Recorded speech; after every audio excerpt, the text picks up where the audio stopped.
never got into the Dutch people. We had either, but when that one was open.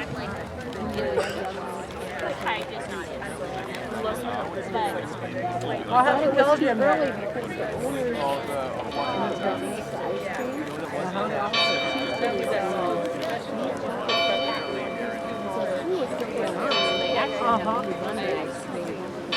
Okay. and we were there before on Memorial Weekend.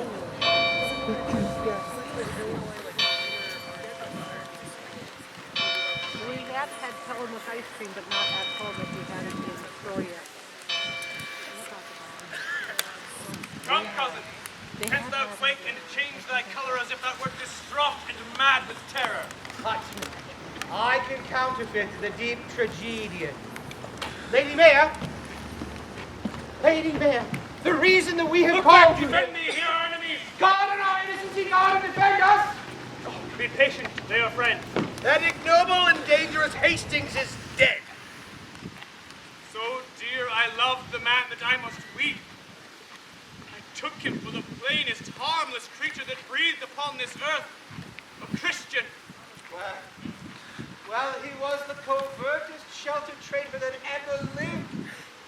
This day, in the council house, he plotted to kill me and my good Lord of Richard. What? How do you so? Think you that we would, against the form of law, proceed thus rashly to the villain's death, but at the extreme peril of the case, the peace of England and our personal safety, enforced us to this execution? No, terrible father. He is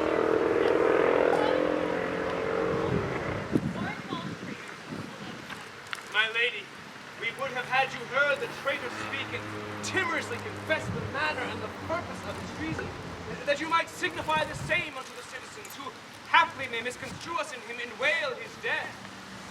Doubt you not, right noble princes both. I will play here to be accepted. All your just proceedings of the time. And to that end we wished your ladyship here, to avoid the carping censors of the world. And so, good Lady Mayor, we bid farewell.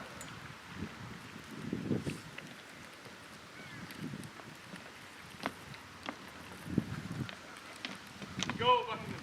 The mayor towards Guildhall hides her in all posts.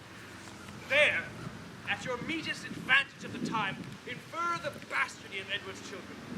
Tell them, when that my mother went with child of that unsatiate Edward, noble York, my princely father, then had wars in France, and, by just computation of the time, found that the issue was not his begot, which well appeared in his lineaments, being nothing like the noble Duke my father, but touch this sparingly as 'twere far off, because you know, my lord, my mother lives.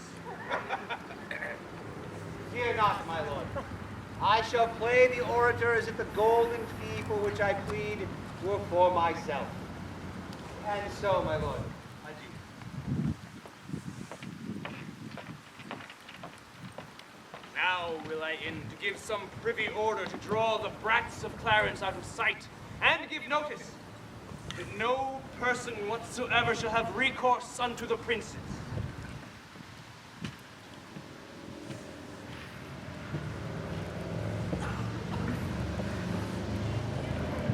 When the ordeal comes upon them, as come it will, we feel comfort and even a pride that they have shared in the terrors of our lads at the front. Soldiers, sailors,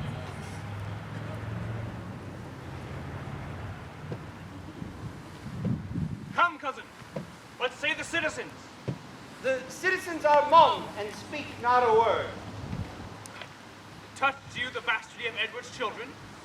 I did, with his tyranny for trifles, his own bastardy, your father than in his being got your father than in France, his resemblance being not that of the Duke. With all, I did infer your lineaments, being the right idea of your father in both your form and nobleness of mind. Laid open all your victories in Scotland, your discipline in war, your wisdom in peace, your bounty, virtue, and fair humility. And as mine oratory grew to an end, bid those that love their kingdom's good cry, God save Richard, England's royal king! Ah, and did they so? No. So help me God, my lord, they spake not a word. Tongueless blocks were they, would they not speak? No, by my troth, my lord. Will not then the mayor and her brethren come? The mayor is here at hand. Intend some fear. And be not you spoke with but by a mighty suit. And look, you get a prayer book in your hand. For on this ground I will build a holy desk head. Be not easily won to our requests. Go, go. The lady mayor knocks. Lady Mayor! Lady Mayor! What are your expectations? Lady Mayor! Welcome, my lady. I dance attendance here. I think the Duke will not be spoke withal. Here comes his servant. How now, Kingsley, what says he? My lord, he doth entreat your grace to visit him tomorrow or next day. He is within, divinely bent to meditation, and no worldly suit would he be moved to draw him from his holy exercise. Return, and tell your lord that myself, the mayor, and citizens in deep design and with matters of great moment are come to have some conference with his grace. My lord, I'll tell him what you say. My lady, this prince is not an Edward. He is not lulling in a lewd daybed, but on his knees in meditation. He's not sleeping to engross his idle body, but praying to enrich his watchful soul. Happy were England were this noble prince would take upon himself the sovereignty thereof. But sure I fear we shall ne'er win him to it. Mary, God forbid his grace should say a nay. I fear he will. How now, Mickey, what says your lord? My lord, he wonders to what end you have assembled such troops of citizens to speak with him, his grace not being warned thereof before. My lord, he fears you mean no good to him. Sorry I am that my noble cousin should suspect that I mean no good to him. By heaven I come in perfect love, and so, once more, return and tell his grace. When holy and devout religious men are at their beads, 'tis hard to draw them thence. So sweet is zealous contemplation. See, a prayer book in his hand, true ornaments to tell a holy man. Pardon us the interruption of your devotion in right Christian zeal. My lord, there needs no such apology. I rather do beseech you pardon me, who, earnest in the service of my God, neglect the visitation of my friends. But leaving this, what is your grace's pleasure? Even that, I hope, pleaseth God above, and all good men of this ungoverned isle. I do suspect that I have done some offense which seems disgracious in the eyes of the city, and that you come to reprehend my ignorance. Know then that it is your fault that you resign the supreme seat, the throne majestical, the sceptered office of your ancestors, your state of fortune, your due by birth, the lineal glory of your royal house. For this, consort with the citizens. In this just suit, I come to move your grace. Know not whether to depart in silence, or bitterly to speak in your reproof. Your love deserves my thanks, but my desert unmeritable shuns your high request. First, if all obstacles were cut away, and that my path were even to the crown, as is my right revenue and due by birth, the royal tree hath borne us royal fruit, which, well steeled by the hours of time, will make, no doubt, us happy by his reign. On him I lay what you would lay on me, the right and fortune of his happy stars, which God defend that I should wring from him. You say that Edward is your brother's son. So say we too, but not by Edward's wife. For he was first contracted to Lady Lucy. Your mother lives to witness to that vow. And after, by substitute, betrothed to Lana, sister of the King of France. A care-crazed mother of many children, a beauty waiting and distressed widow, seduced the pitch and height of all his thoughts by her, and in his unlawful bed got he this Edward, whom our manners term prince. Do good, my lord. For citizens. Refuse not, mighty lord, this proffered love. Oh, make them joyful. Grant their lawful suit. Alas, why would you heap these cares on me? I am unfit for state and majesty. I do beseech you. Take it not amiss. I cannot nor I will not yield to you. Whether you accept our suit or no, your brother's son shall never reign our king, but we shall plant some other on the throne, to the disgrace and downfall of your house. And in this resolution here we leave you. Come, citizens, sounds, I entreat no more. Oh, do not swear, cousin of Buckingham. My lord, Accept their suit.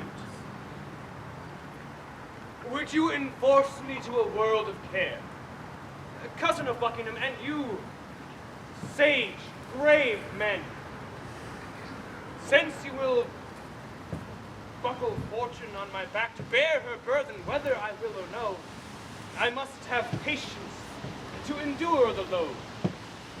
But if black scandal or foul-faced reproach attend the sequel of your imposition, your mere enforcement shall acquit me of all the impure blots and stains thereof. For God he knows, and you may partly see how far I am from the desire thereof. God bless your grace. We see it and will say it. I salute you with this kingly title. Long live Richard, England's royal king! Amen. Tomorrow, will it please you to be crowned?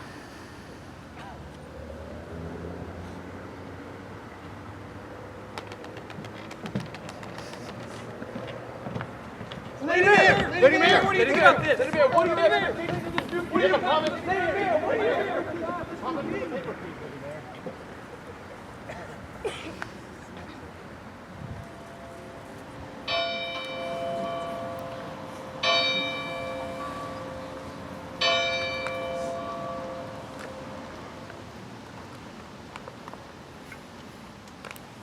Oh, who meets us here?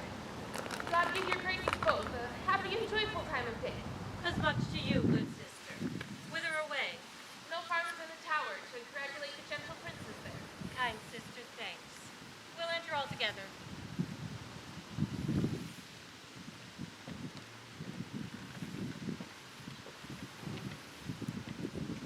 How doth the prince and my young son of yours? Right well, dear madam. By your patience, I may not suffer you to visit them. The king hath greatly charged the contrary. The king. Why, who is that? I cry you mercy, I mean the Lord protect you. The Lord protect him from that kingly title. Hath he set bounds betwixt their love and mine?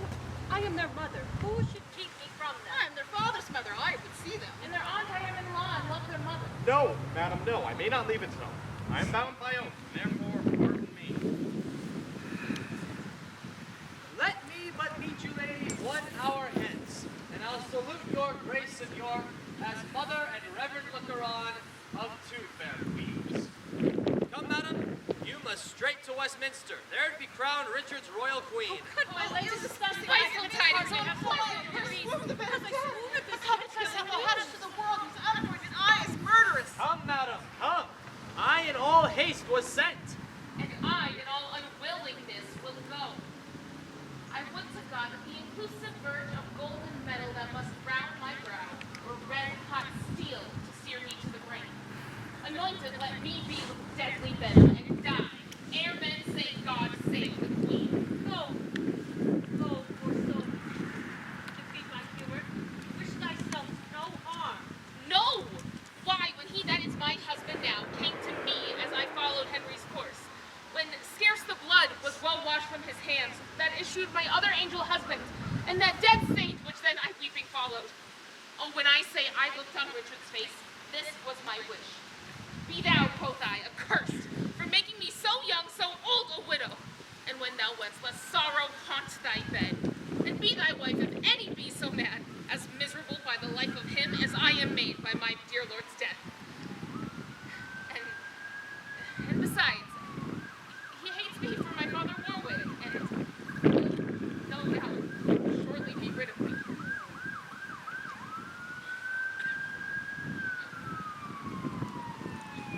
Go thou to Richard, and good angels guard thee. Go thou to sanctuary, and good thoughts possess thee. I to my grave, where peace and rest lie with me. Many odd years of sorrow have I seen.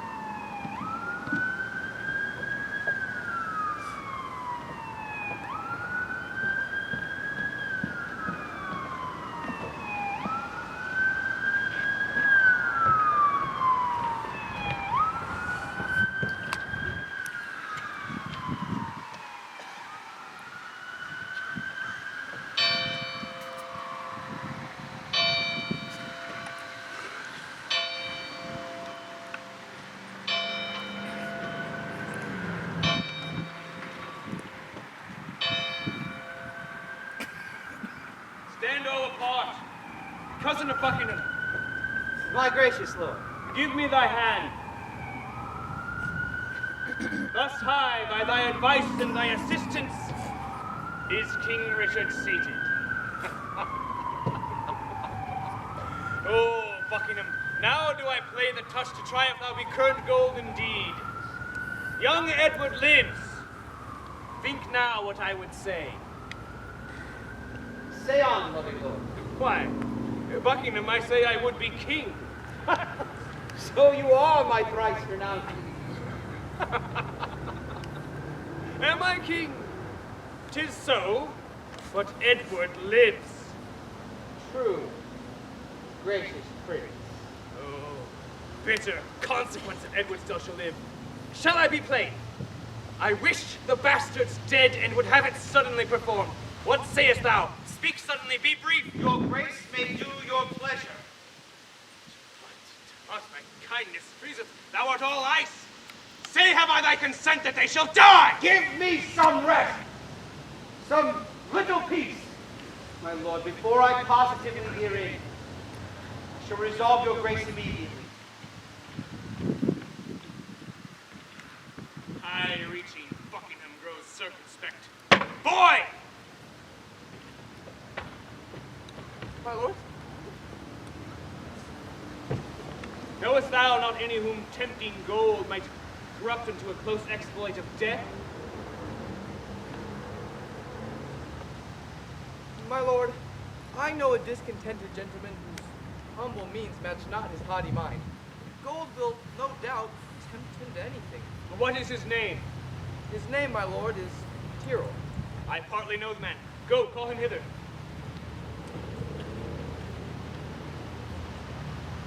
Deep revolving, witty Buckingham no more shall be the neighbor to my counsel. Hath he held so long with me untired, and stops he now for breath? How now, what news? My lord, I hear the Marquis Dorset's fled to Richmond, in those parts beyond the sea where he abides. Catesby, my lord. Rumor it abroad that Anne, my wife, is sick and like to die. I shall take order for her keeping close. Inquire me out some mean-born gentleman whom I will marry straight to Clarence's daughter. The boy is foolish, and I fear not him. Must be married to my brother's daughter, or else my kingdom stands on brittle glass. Murder her brothers, and then marry her. Certain way of gain, but I am in so far in blood as sin will pluck on sin.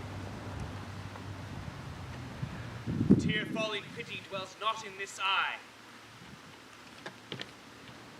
Is thy name Tyrrell? James Tyrrell, and thy most obedient subject. Art thou indeed? Prove me, my gracious sovereign.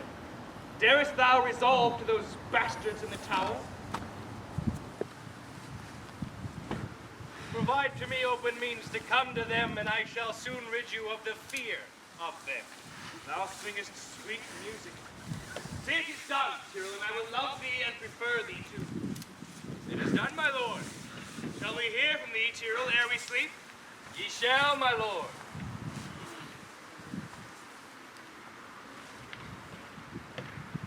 My lord, I've considered in my mind the late demand that you did sound me in. Well, let that pass. Dorset has fled to Richmond. I heard that news, my lord. Then, here's your wife's son. Well, look to it. My lord, I claim your gift my due by promise, by which your honor and faith is pawned. The earldom of Hereford and Movables, the which you promised I should possess. Richmond, I did. What says your highness to my just demand? Be king. Richmond. My lord. Last I was in Exeter, the My mayor lord, in courtesy the promise showed of me the earldom. castle and called it Bruce, which name I started because a bard of Ireland told me once that I shall not live long after I see Richmond. My lord! I am not in the giving vein today. Then tell me if you are or no. Tut, how troublous me.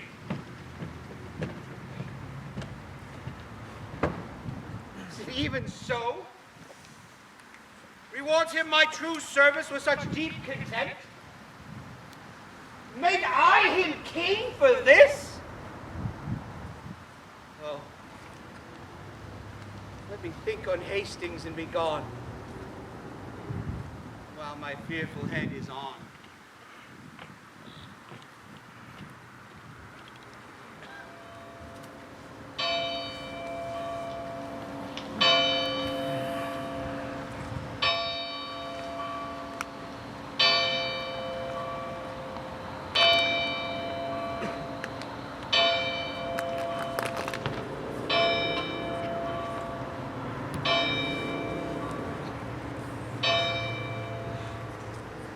The tyrannous and bloody deed is done.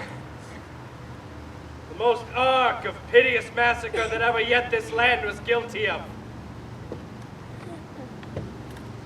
All hail, my sovereign liege. Kind Tyrrell, am I happy in thy news? Be happy then, for it is done, my lord. Didst thou see them dead? I did, my lord. Buried, little Tyrrell.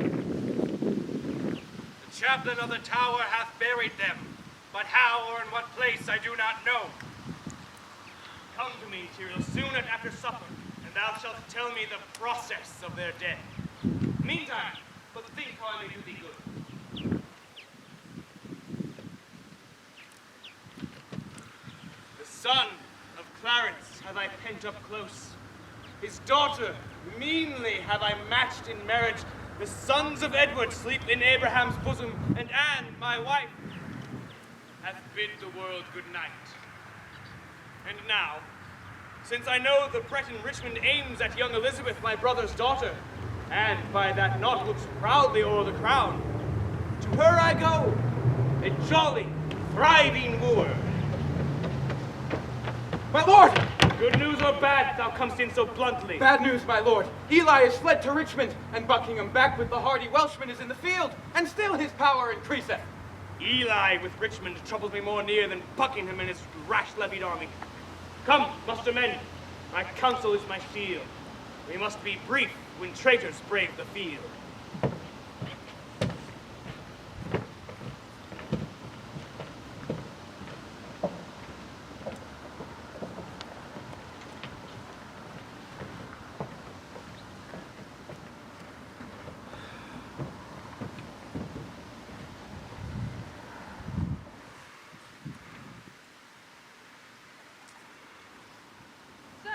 Prosperity begins to mellow and drop into the rotten mouth of death.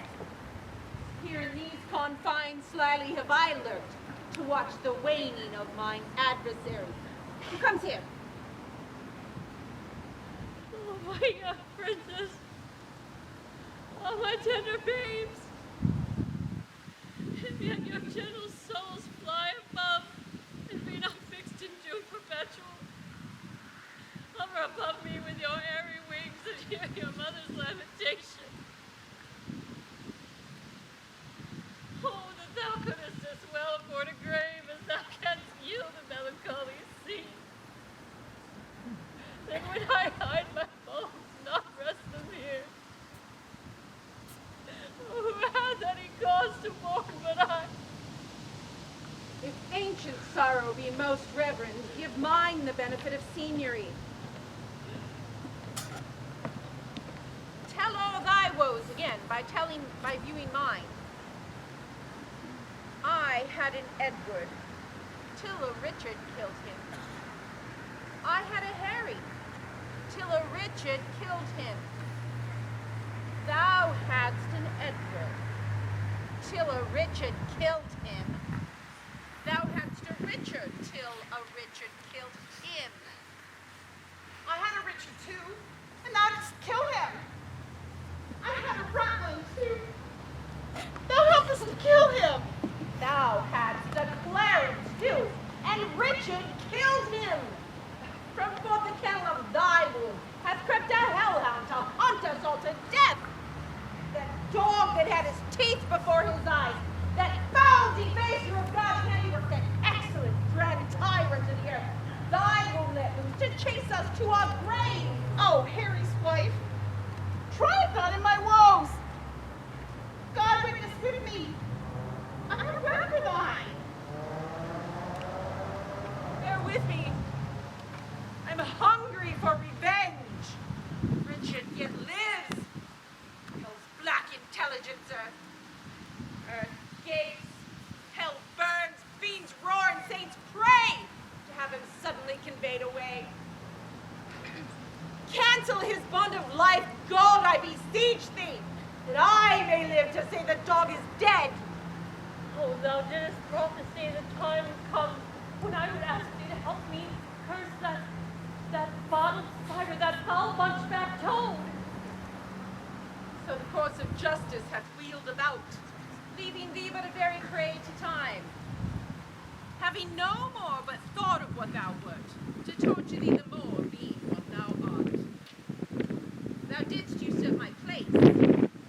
Now thy proud neck bears but half my burthen yoke, from which even here I slip my weary neck, leaving the burthen of it all on thee. Farewell, York's wife and queen. Of sad mischance, these English woes will make me smile, friends. Oh, thou well skilled in curses, stay a while, and teach me how to curse mine enemies.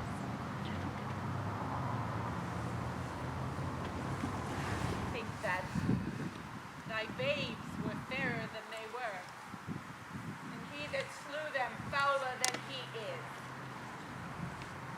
Bettering thy loss makes the bad causer worse. Revolving this will teach thee how to curse. Oh, my words are dull. Quicken them with thine. Thy woes will make them sharp and pierce. But mine. Be not tongue-tied. Go with me. And in the breath of bitter words, let's smother my damned son, which thy too sweet son smothered. Who intercepts my expedition? Oh, she that might have intercepted thee, by strangling thee in her accursed womb from all the slaughters, wretch, which thou hast done. Hidest thou that forth, the golden crown, where should be graven, if that right were right, the slaughter of the prince that owned that crown, and the death of my two sons and brothers. Tell me, thou villain slave, where are my children? Thou toad, where's thy brother Clarence? And his little son? Where is kind Hastings, River, Vaughan, Gray? Let not the heavens hear these telltale women rail against the Lord's anointed. Either be patient and entreat me fair, or with the clamorous report of war, thus will I drown your exclamations. Art thou my son? I thank God, my father, and yourself. Oh, let me speak. Do then, but I'll not hear. I will be mild and gentle in my speech. And brief, good mother, for I am in haste. Thou camest on earth to make the earth my hell. A grievous burthen was thy birth to me, touchy and wayward was thy infancy. Thy school days frightful, desperate, wild, and furious. Thy prime of manhood, proud, subdued, bloody, treacherous. What comfortable hour canst thou name that has ever graced me with thy company? If I be so disgracious in thy sight, let me march on and not offend your grace. I prithee hear me speak. You speak too bitterly. Hear me a word, for I shall never speak to thee again. So? Either thou wilt die by God's just ordinance, ere from this war thou turn a conqueror, or I with grief and extreme age shall perish, and never look upon thy face again. Therefore, take with thee my most heavy curse, which in the day of battle tire thee more than all the complete armor thou wearest. My prayers on the adverse party fight, and there the little souls of Edward's children whisper the spirits of thine enemies, and promise them success and victory. Bloody thou art, bloody will be thy end. Shame serves thy life, and doth thy death attend. Stay, madam. I would speak a word with you. I have no more sons of the royal blood for thee to murder. For my daughters, Richard, they will be praying nuns, not weeping queens, therefore level not to hit their lives. You have a daughter called Elizabeth, virtuous and fair, royal and gracious. And must she die for this? Oh, let her live. To let her live unscathed and flee to slaughter, I will confess that she is not Edward's daughter. Wrong not her birth, she is of royal blood. To save her life, I will say she is not so. Her life is only safest in her birth. Madam, so thrive I in my enterprise and the dangerous success of bloody wars, as I entreat more good to you and yours than you or yours would buy me wrong. What good? The advancement of your children, lady. By my soul, I love thy daughter and mean to make her queen of England. Then who dost thou mean to be her king? Even he that makes her queen, who should be else? What, thou? I, even I. What thinkest thou of it, madam? How canst thou woo her? That I would learn of you as one that are best acquainted with her humor. And wilt thou learn of me? Madam, with all my heart. Send to her. By the man that slew her brothers, of her bleeding hearts, thereon engraved Edward and York, then haply will she weep. Hope this inducement force her not to love. Send her a story of thy noble acts. Tell her how thou madest away her uncle Clarence, her uncle Rivers, and yea, for her sake madest quick conveyance with her good aunt Anne. Come, come, you mock me. This is not the way to win your daughter. There is no other way unless thou canst put on some other shape. See not, Richard, that hath done all this. Say that I did all this for love of her. Look, what is done cannot be now amended. If I did take the kingdom from your sons, to make amends, I'll give it to your daughter.